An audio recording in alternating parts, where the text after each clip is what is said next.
Horror कहानियां थी। कंचन rudali part 1। माथे पर काले रंग की बिंदी लगाए, काले जोड़े में अपने पल्लू से अपने मुंह को धत्ती फुफकार कर कर रोती चीखती औरतें छाती पीट पीट कर अपना शोक व्यक्त करती एक लाश को घेरे रो रही थी। रो रे, छाती पीटो रे, ठकुराया तेरी बेटी गई है, रोना कैसी माँ है रोती नहीं। ए ठाकुर साहब बोलो, कुछ तो बोलो था। अरे ऐसे बूथ बनकर रहेगी तो ये दर्द तुम्हारे सीने में ही रह जाएगा। रो रो कर इसे निकाल दे ठकुराइन।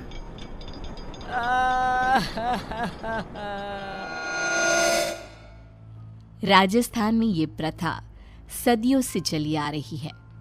किसी भी राजा या जमींदार के घर किसी की मौत पर रुदाली को शोक मनाने बुलाया जाता था, जो 12 दिनों तक चला करता था। ये किस्सा शुरू होता है राजस्थान के एक गांव बिलासपुर के जमींदार प्रेमनाथ के घर से। ठाकुर साहब के घर किसी चीज की कोई कमी नहीं थी। नौकर चाकर सारी खुशियां, बस था नहीं तो एक बच्चा जो उन्हें पिता कहे। प्रेमनाथ अपने बगीचे में बैठे उदास चेहरा लिए सोचते हैं, कब मेरे आंगन में नन्ही सी जान खेलेगी, कब? अरे इतनी संपत्ति किस काम की है? भगवान पर भरोसा रखिए साहब, वो सबका ख्याल रखता है। कल ही मेरी लुगाई को सपना आया था कि ठकुराइन एक बच्ची के साथ खेल रही हैं। क्या सच में? तो वो श्राप जो हमारे वंश को लगा था। अरे अरे अरे, कितने समय बीत गए ठाकुर साहब, अब काहे का श्राप? कितने दिन ही छिपा करता है, हैं? अब तो आप खुशियां मनाइए। माली की बात सच निकली और ठकुराइन गर्भ से रही और 1 साल में ही उन्होंने एक नन्ही सी जान को जन्म दिया, जिसका नाम निशा रखा गया। निशा यानी अंधेरा, घोर अंधेरा। और निशा की पसंद भी कुछ ऐसी ही थी। बचपन से उसे काली चीजें संजोने का बड़ा शौक था। हे भगवान, ये काली गुड़िया कहाँ से ले आई? फेंक इसे निशा, डर नहीं लगता तुझे? गुड़िया पूरी तरह काले कपड़े में रुई डालकर बनाई गई थी। गले में लाल रंग के धागे में एक ताबीज, मानो किसी तंत्र मंत्र के लिए इस्तेमाल में लाया जाता हो। ठकुराइन घबरा जाती है और उस गुड़िया को निशा के हाथ से लेकर नीचे फेंक देती है। तुम्हें कुछ हो जाता तो बेटा? नहीं माँ, मुझे क्या होता? ये डॉल तो मेरी फेवरेट बनेगी। मुझे काला रंग कितना पसंद है, आप जानती हो ना माँ। ऐसी ही कुछ अजीब हरकतें करती निशा बड़ी हुई और आज 18 साल की होने वाली थी। एक दिन बाद ही उसका बर्थडे था। अपने जन्मदिन और मौत के 1 दिन पहले वो रात को कहीं से बड़ी देर से लौटी और आते ही अपने कमरे में चली गई। और उस रात की सुबह फिर हुई ही नहीं। आज आसमान कितना अलग सा है ना, कितना घोर अंधेरा है। तुम्हें अंधेरे से कैसा प्यार है लाडो? अमावस की रात आते ही बाहर जाने के लिए बेचैन हो जाती हूँ, पर हर बार की तरह इस बार भी तुम्हें बाहर जाने नहीं मिलेगा। जाओ कमरे में आराम करो।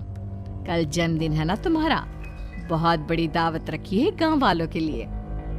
छिप कर ही सही, आज तो मैं बाहर जाकर रहूंगी। 18 साल की हो गई हूँ, बच्ची थोड़ी ना हूँ। मेरा बर्थडे तो बाहर ही सेलिब्रेट होगा। ठीक 12 बजे निशा छिपकर बाहर चली जाती है और सबके सोने के बाद वापस लौटकर सीधे अपने कमरे में जाकर लाश की तरह बिस्तर पर गिरती है और एकटक खिड़की के बाहर ही देखती रहती है, मानो कोई बाहर आसमान से उसे देख रहा हो। रात के 3 बजे। ओ अंकल, जल्दी चलो ना।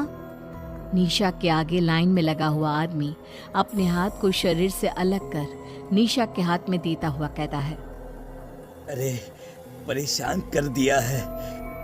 अब आगे वाला बढ़ता नहीं तो कैसे बढ़ूं मैं? इस हाथ से उसे नीचे जलते आग में धक्का दे दो। ये सब क्या है? गुनु काका, आप तो पौधों को पानी देते हो ना? आप यहाँ और हम सब कहाँ जा रहे हैं? और आपके हाथ कैसे कटे? यहाँ कोई किसी का मालिक नहीं और कोई किसी का नौकर नहीं छोटी मालकिन। मौत के बाद तो सब बराबर है, सब। काश अपनी बेटी से जीते ही मिल पाते हम। कोई नहीं, तुम मेरे पास आ गई। खैर, देखो हम मर चुके हैं। कल रात ही तुमने भी दुनिया को अलविदा कह दिया। अब तक तो तुम्हारे शरीर को जलाने की तैयारी भी शुरू हो गई होगी। रात को तो मैं घर पर अपने बिस्तर पर लेटी हुई थी। फिर क्या हुआ? काका, ये सब क्या है? मैं सपना देख रही हूँ ना? मुझे वापस जाना है। निशा चारों तरफ देखती है। चारों ओर भूत पिशाच तड़प रहे थे। हमें जाने दो। गलती हो गई। काका, मुझे बहुत डर लग रहा है काका। कुछ आत्माएं स्वर्ग और नरक के बीच में फंसी रह जाती है। ये वही दुनिया है, प्रेत लोग। अब पता नहीं कब तक यहाँ रहना होगा। काका, मुझे बचा लो प्लीज। माली अचानक पीछे पलटता है और निशा को नीचे जलती आग में धक्का दे देता है।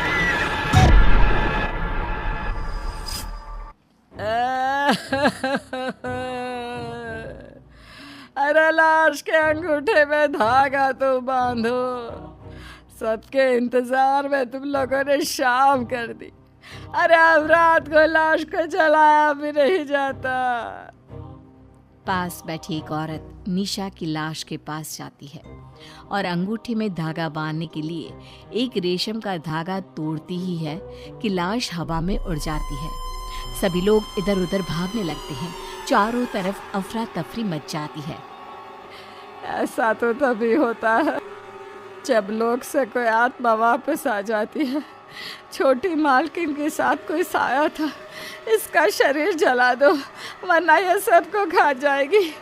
न जाने क्या लेकर लौटी है। कंचन रुदाली निशा की लाश को पकड़कर उसके सीने में एक पत्थर रखकर उसके कान में कुछ बोलती है। क्रिया कर्म की कोई रस्म किए बिना ही सभी निशा की लाश को जला देते हैं। चली गई मेरी बिटिया। अब तो मेरी गुड़िया मेरे पास ही रहेगी। आखिर क्यों प्रेमनाथ के मालिक ने प्रेत लोक से निशा को बचाया? उस अमावस की रात क्या हुआ था? कंचन ने कैसे उसे अपने बस में किया? जानने के लिए देखिए कंचन रुदाली पार्ट 2।